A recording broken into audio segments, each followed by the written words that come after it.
James, chapter 4 from the LSV. From where are wars and fighting among you? Is it not from here, out of your passions, warring in your members? You desire when you do not have. So you murder, and you are zealous, and are not able to attain. So you fight and war, and you do not have, because of your not asking. You ask, and you do not receive, because you ask badly, that you may spend it in your pleasures. Adulterers and adulteresses, have you not known that friendship of the world is enmity with God? Whoever then may intend to be a friend of the world, he is designated as an enemy of God. Or do you think that the writing says emptily, the Spirit that has dwelt in us yearns with envy? But God gives greater grace. And for this reason it says, God sets himself up against proud ones, and he gives grace to lowly ones. Be subject then to God. Stand up against the devil, and he will flee from you. Draw near to God, and he will draw near to you. Cleanse hands, you sinners, and purify your hearts, you split-souled. Be exceedingly afflicted, and mourn, and weep, and let your laughter be turned into mourning, and the joy to heaviness. Be made low before the Lord, and he will exalt you. Do not speak against one another, brothers. He who is speaking against a brother and is judging his brother speaks against the law and judges the law. And if you judge the law, you are not a doer of the law, but a judge. One is the lawgiver, who is able to save and to destroy. Who are you that judges the other?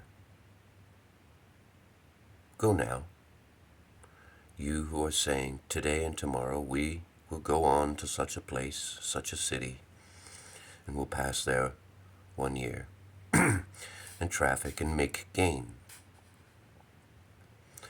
Who does not know the thing of tomorrow? For what is your life? For it is a vapor that is appearing for a little while, and then is vanishing.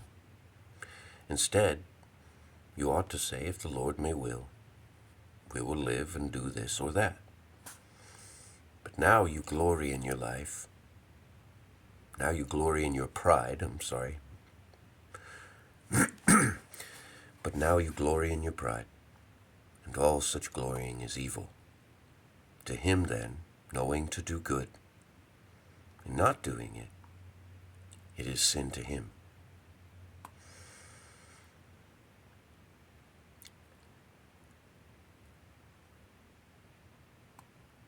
Brothers and sisters, thanks for listening.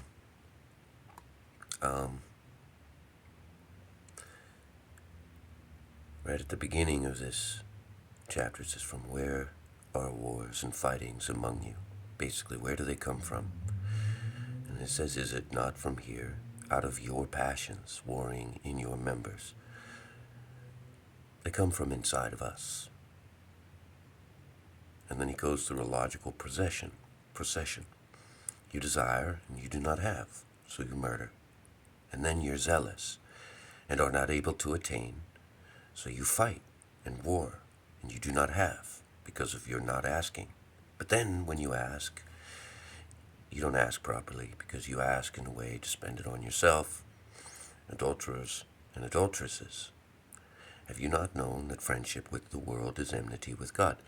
Basically, he's saying you're basically trying to use God to gain the world, and then self-justify yourself.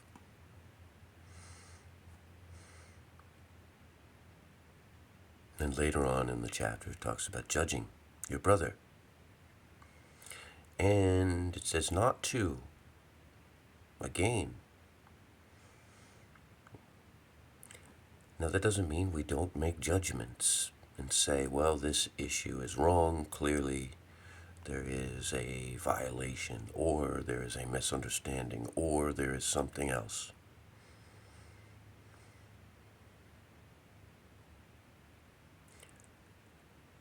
But we don't condemn them. Like Jesus said, lest we condemn ourselves. Judge not, lest ye be judged. For with the measure you use, it will be poured out to you.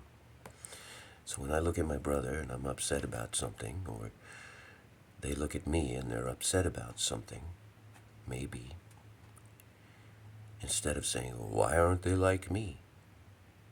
We should say, why aren't I like Christ in perfection yet? And have I been guilty of that before? And the ones who can't do that or don't do that, maybe they're just not mature enough yet. Or maybe they just not had the examples properly taught to them. Or maybe they don't understand what they're reading, or maybe they're not reading, or maybe a whole bunch of other things. But people who don't allow for these things are cult-like. They're either worldly and running with the world, or they're in a groupthink where the feedback they get only comes from within the group, never from outside of that specific group.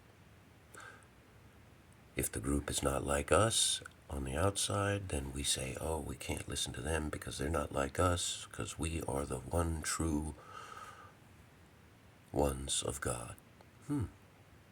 Groupthink.